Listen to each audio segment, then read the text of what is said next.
Saludos estimados colegas escépticos. En esta ocasión les compartiré un artículo más de la revista de la Universidad de México. El que vamos a ver hoy se llama La astronomía en la cultura prehispánica mesoamericana, por Jesús Galindo Trejo. Espero les lata y sin más, comenzamos. El estímulo visual del cielo nocturno ha despertado en la mente humana diversos sentimientos. La fascinación que provoca su belleza condujo con frecuencia a una exaltación religiosa y también a una actitud analítica que buscaba comprender un ámbito tan lejano de lo habitual. Estas actitudes permitieron desarrollar conceptos esenciales para elaborar una cosmovisión propia.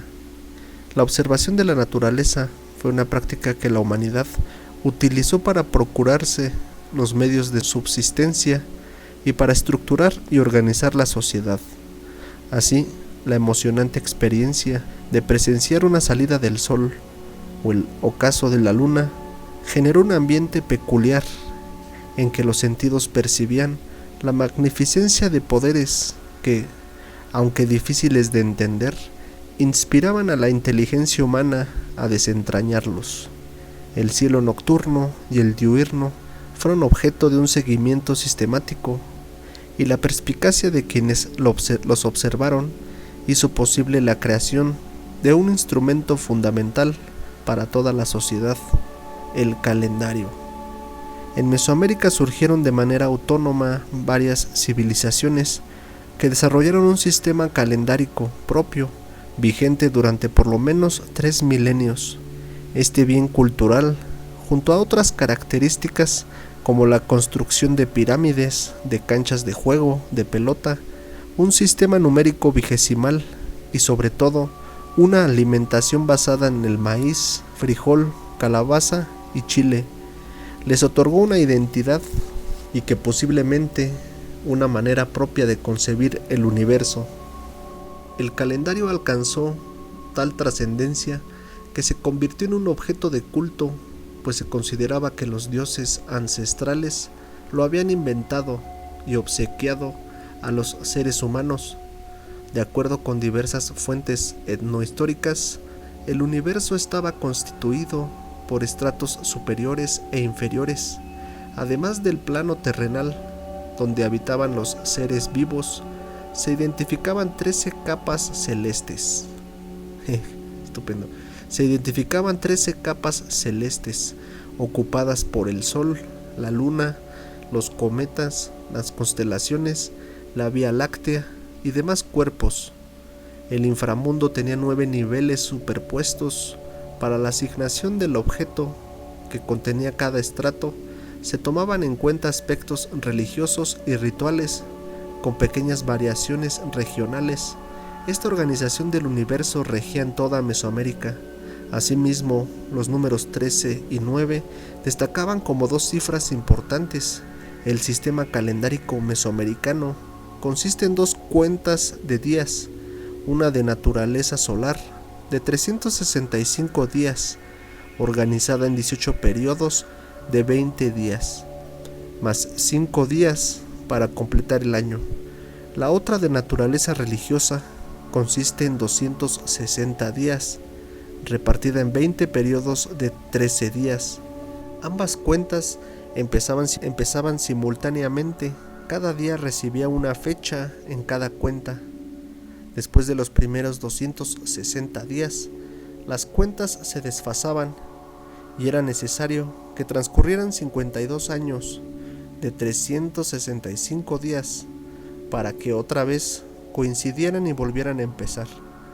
En la cuenta religiosa era necesario completar 73 periodos de 260 días para llegar al punto de coincidencia, es decir, se establecía la equivalencia 52 por 365 igual 73 por 260.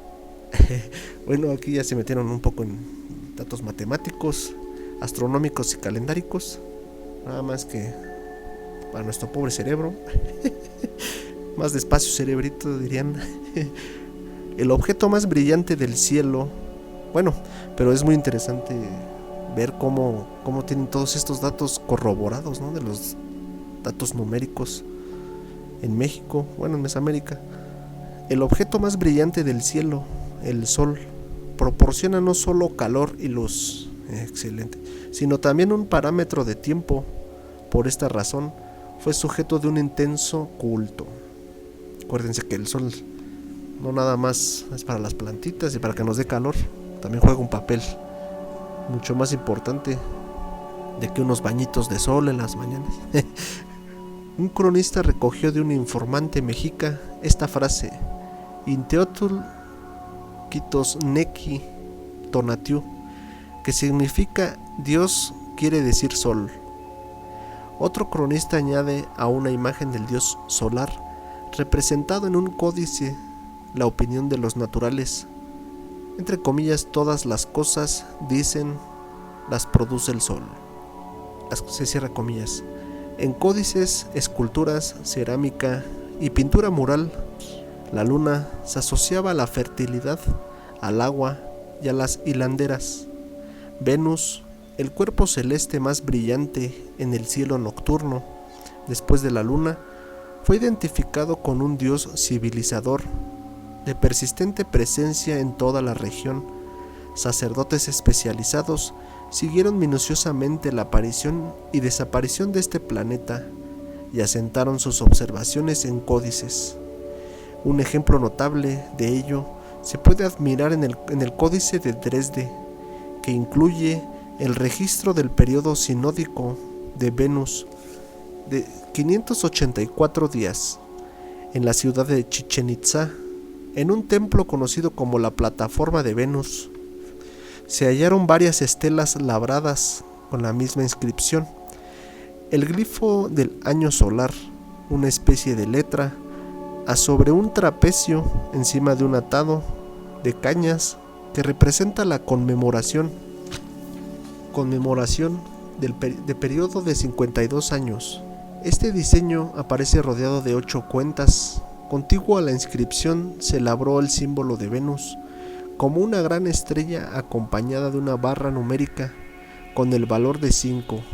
Estamos ante una expresión plástica de la conmensurabilidad de los periodos observacionales del Sol y de Venus. Es decir, 8 años solares de 365 días igualan precisamente a 5 periodos sinódicos del planeta. Otros fenómenos celestes que se registran frecuentemente en códices y esculturas son los eclipses.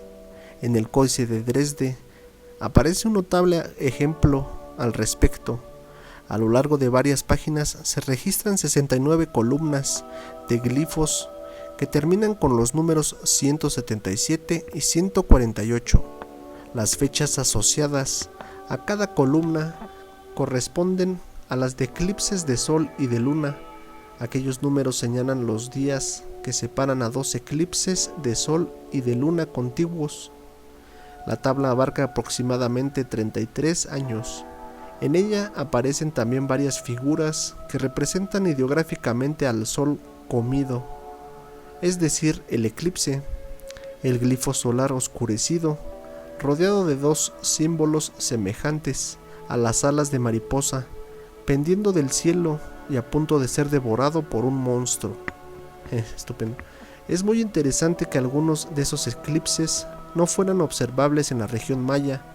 Este hecho se asemeja a la práctica de un astrónomo moderno. Calcula eventos astronómicos que no necesariamente son observables desde donde vive. Hay indicios de que en otras regiones mesoamericanas también existieron códices con contenido astronómico. Los registros de eclipses y de cometas aparecen en numerosos documentos pictográficos. Un acontecimiento tan significativo como la fundación de México Tenochtitlán en el año de 1325 pudo haber sucedido en torno a un eclipse total de sol observado en abril de ese año. Un mural en la ciudad yucateca de Mayapán representa personajes armados que descienden de grandes soles. Los rayos del sol lo iluminan en momentos relevantes del calendario mesoamericano. De acuerdo a los estudios arqueológicos, ese mural se pintó durante los siglos XII y XIII después de Cristo. El motivo astronómico podría referirse al registro del tránsito de Venus por el disco del Sol en esos siglos durante el ocaso solar. Los personajes en el interior del Sol representan posiblemente deidades asociadas a Venus. El empleo del calendario para orientar estructuras arquitectónicas en Mesoamérica alcanzó una alta especialización.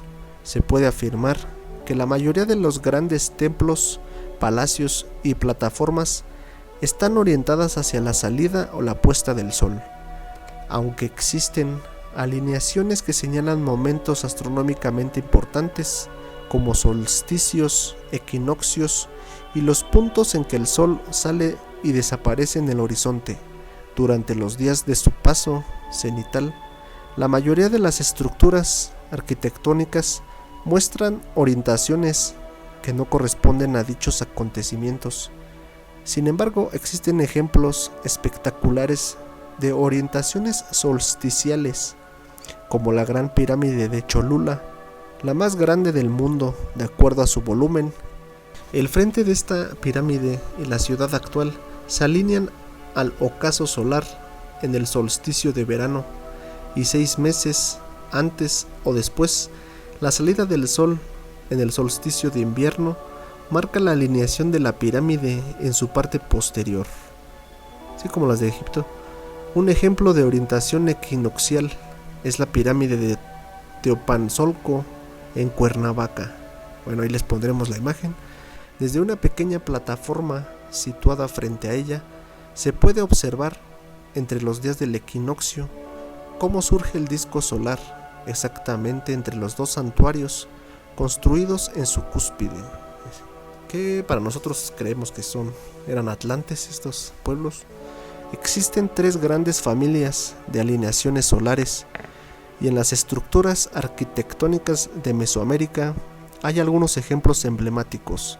La gran urbe de Teotihuacán posee 2 ejes urbanos, la llamada Calzada de los Muertos y la perpendicular a esta, que coincide con el eje de simetría de la pirámide del Sol. 2 veces al año, el 29 de abril y el 13 de agosto, el Sol se alinea en el ocaso frente de la Gran Pirámide. Debido a su aparente movimiento en las montañas del 12 de febrero y el 24 de octubre, la alineación solar sucede en la parte posterior de la pirámide del Sol. El significado de esas fechas es más bien cultural. Para aclarar esto, necesitamos observar todas las puestas del Sol durante un año desde la cúspide de la pirámide. A partir de la primera alineación, transcurrirán 52 días antes de que el disco solar alcance su posición extrema en el solsticio de verano en el horizonte noroeste. Lentamente el Sol regresará en dirección al sur, de tal forma que 52 días después ocurrirá la segunda alineación, el 13 de agosto. Día tras día se pondrá en el horizonte, siempre más hacia el sur. Llegará a su extremo suroeste en el solsticio de invierno, y en ese momento emprenderá su regreso al norte sobre el horizonte. Completará su periodo anual el 29 de abril del año siguiente. Es admirable que el Sol tarde 260 días para realizar el recorrido. Es obvio que la única función de esas fechas es indicar la división del año en cuentas de días expresables por los números calendáricos. Ya dicen unos, 52 entre paréntesis 4 por 13 y 260 entre paréntesis 20 por 13. Se trata claramente de un culto a los dioses que crearon el calendario. Esta división se da también al hacer el seguimiento de las salidas del Sol, considerando las fechas 12 de febrero y 29 de octubre, las que corresponden a la alineación solar, con la parte posterior de la pirámide. El soberano que ordenó esa alineación calendárico-astronómica de la Gran Pirámide tenía asegurado el favor de los dioses, pues su obra cumplía con los principios sagrados del calendario. Esta familia de alineaciones aparece en toda Mesoamérica, incluso mucho antes de la fundación de Teotihuacán. Se puede ver también, por ejemplo, en la ciudad maya de El Mirador, en el Petén guatemalteco. La del Templo Mayor de Tenochtitlán pertenece a otra familia de orientaciones. Es importante destacar que la traza urbana de la Ciudad de México, en su origen colonial, hoy la calle República de Guatemala, en su prolongación, la calle de Tacuba, está alineada al eje de simetría del Templo Mayor. Los días 9 de abril y 2 de septiembre, el sol pone alineado a este eje, y quien esté a nivel de la calle notará a lo largo de Tacuba cómo el asfalto, las casas y los postes enmarcan y señalan al disco solar en el horizonte.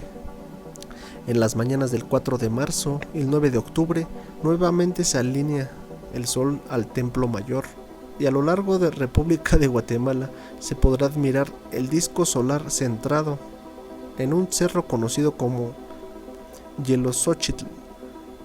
Las 4 fechas citadas para el Templo Mayor difieren de las dadas para la Pirámide del Sol en Teotihuacán por 20 días, una unidad de tiempo fundamental. Si se observan todas las puestas solares durante el año, se obtendrá una partición en intervalos de días de gran importancia. A partir del 9 de abril transcurrirán 73 días antes de que el Sol alcance el solsticio de verano. Después de otros 73 días, el 2 de septiembre, ocurrirá la segunda alineación solar. El Sol continuará acostándose cada vez más hacia el sur, sobre el horizonte poniente, hasta llegar al solsticio de invierno. Entonces emprenderá el regreso día tras día, hasta el 9 de abril siguiente. Este periodo de tiempo abarca precisamente 3 veces 73 días, es decir, 219 días. La división del año está definida por el número calendárico 73, que aparece en la identidad calendárica antes mencionada. Queda claro que la traza urbana de la Ciudad de México está definida por la estructura del calendario mesoamericano. Esta familia de alineaciones arquitectónicas se puede identificar incluso en la Gran Pirámide Olmeca de la Venta en Tabasco, construida hacia el año 1000 a.C. La tercera familia de orientaciones se puede describir a partir de la llamada Embajada Teotihuacana o el Palacio Enjollado en la ciudad zapoteca de Monte Albán. El nombre lo recibe de sus características arquitectónicas y los hallazgos arqueológicos de estilo teotihuacano descubiertos ahí. La alineación solar de este notable edificio sucede en las mañanas del 25 de febrero y el 17 de octubre. Antes de aclarar el significado de estas fechas, quiero citar al fraile dominico Juan de Córdoba, quien escribió la primera gramática del idioma zapoteco.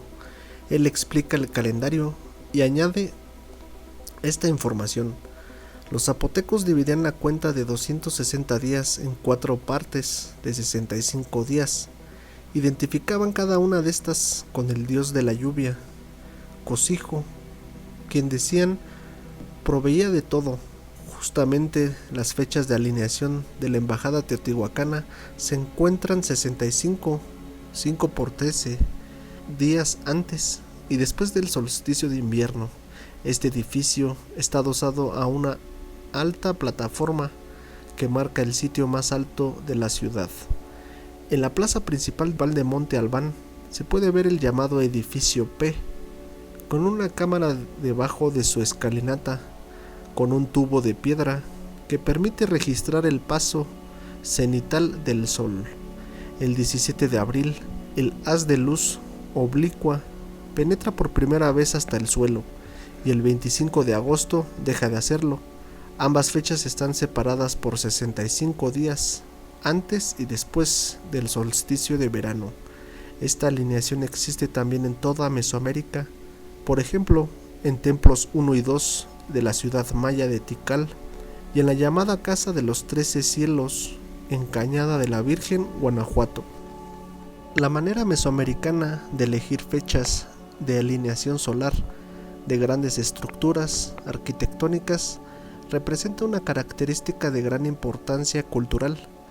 Hay que considerar que la orientación de un templo es apenas una parte del discurso simbólico, ritual y político que expresan estas estructuras.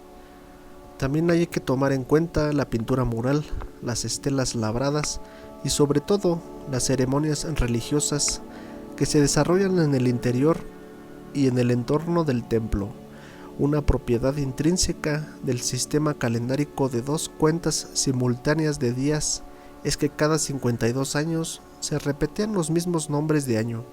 Los mayas de la época clásica, entre el 100 y 800 después de Cristo, idearon una variante calendárica en la que una fecha dada se expresaba a través del número de días transcurridos a partir del 13 de agosto del año 3114 antes de Cristo. Esto permitía localizar un momento en el tiempo con gran exactitud y realizar búsquedas de eventos astronómicos del cielo nocturno. Un admirable ejemplo existe en el Templo de las Pinturas de Bonampak, Chiapas, 3 cuartos abovedados con impresionantes pinturas que describen batallas, ceremonias sucesorias, fiestas con músicos, entre otras escenas, rinden homenaje al soberano Chan Muwan II. Habrá que checar este personaje. En la bóveda del cuarto central, dentro de 4 cuadretes, se pintaron una tortuga con 3 glifos de estrella y una manada de jabalíes rodeada con estrellas. Entre estos cuadretes se representaron otros 2 con personajes con estrellas, uno con un palito señalando a la tortuga y el otro con una especie de charola que podría tratarse de un espejo de pirita, como los hallados ahí mismo. Los sacerdotes mayas estamparon la fecha 6 de agosto de 792 después de Cristo. Una vez que se hizo de noche, la Vía Láctea apareció alineada a lo largo del eje de simetría del edificio. Poco antes del amanecer, la Vía Láctea se ubicó a lo largo del cierre de la bóveda, que muestra la representación de un largo monstruo. Estudiosos de la cultura maya consideran que esta galaxia se conceptualizaba como una gran criatura celeste, cuyas fauces se localizaban en la bifurcación de la Vía Láctea, cerca de la constelación del Águila. Durante la noche en esta fecha, una región del cielo se colocó justo encima del edificio, lo que sugiere una identificación de los cuadretes. Se trata de la región que incluye a las constelaciones de Orión y del Toro. La tortuga podría referirse a Orión con sus 3 estrellas del cinturón, mientras que la manada de jabalíes semejaría al cúmulo estelar de las Pléyades, que está en Tauro. Entre estos objetos celestes se ubica el cuerpo del toro, con sus largos cuernos. Su ojo está representado por una de las estrellas rojas más brillantes a simple vista, Aldebarán. Este sería el personaje con el palito. Finalmente, en el cuerno de enfrente se colocó un gemelo rojo, es decir, Marte, que podría ser el personaje con el posible espejo. La excepcional relevancia de la astronomía prehispánica en la evolución cultural de Mesoamérica está presente en sus edificaciones. Afortunadamente, algunos de los grandes avances alcanzados por el ingenio y la agudeza de los observadores prehispánicos del cielo podemos admirarlos aún ahora. Incluso algunas de las ciudades mexicanas actuales permiten recrear por medio de sus trazas urbanas algunos eventos solares que nos señalan la trascendencia que alcanzó el calendario prehispánico. Hay mucho por investigar, pero es claro que se trata de una especie de reloj cósmico que sigue funcionando incluso sin sus creadores.